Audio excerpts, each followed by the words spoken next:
Иако помина, сепак тие денови според некој непознат собраниски календар се уште во тек.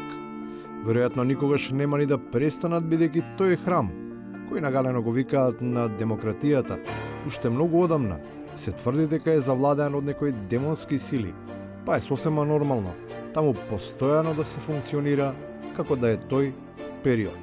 Народот наш за такви денови кои што висат, кои што се во воздух, има еден назив, вика некрстени денови. Ова се тие некрстени денови. Показател дека постојат надприродни моќи кои доминираат во салата е веројатно ехото кое се слуша од кој би поверувал дека некој може, веднаш по првиот, од истото место, да ги слушне истите зборови. Во православието, во христијанството, има еден период кога има некрстени денови.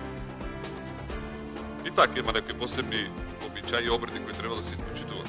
Се разбира, ниту еден од обичаите или обредите не се почитува, ама не затоа што не се сака, туку затоа што не само што не може да се утврди кои денови се, туку ниту дали е ноќ, дали е ден, дали е утро или црна темнина.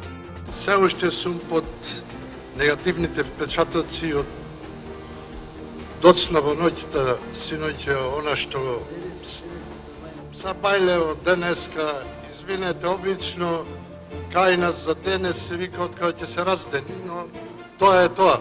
Зависно во кој период од денот е, отсуството на спознание за тоа во кое време се живее, навистина влијае врз концентрацијата, па наместо како што се очекува да бидат сосредоточени, тие што сакаат да им се раздени, изумуваат кому треба да му се стемни. Сакам да го прашам техничкиот министер Оливер.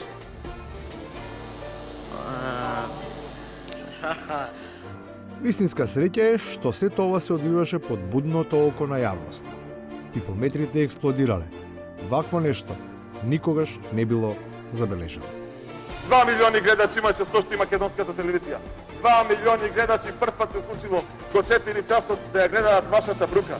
И на крајот, кога ќе се помисли дека е математичка брука да се хиперболизира ваква калкулација во земја во која живеат не повеќе од 1,5 милион, од кои најмалку 300.000 се деца, се доаѓа до изворот од кој се црпат бројките за публиката, ама само потенцијална, оти тоа е план за следната десетолетка. 1 милион африканци.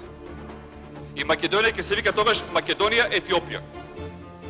Колку што нема 1 милион, уште 1 милион. И тоа е договорено до 2030 година тоа да се направи. Не може со сигурност да се тврди што ќе се случи по 10 години. Ама и повеќе од јасно дека и според собранискиот календар завршија некрстените денови. Следува доба на најпонизно молење, но не за да се спасат душите, туку за пак да се стаса до можноста да се проживее уште барем еден некрстен ден.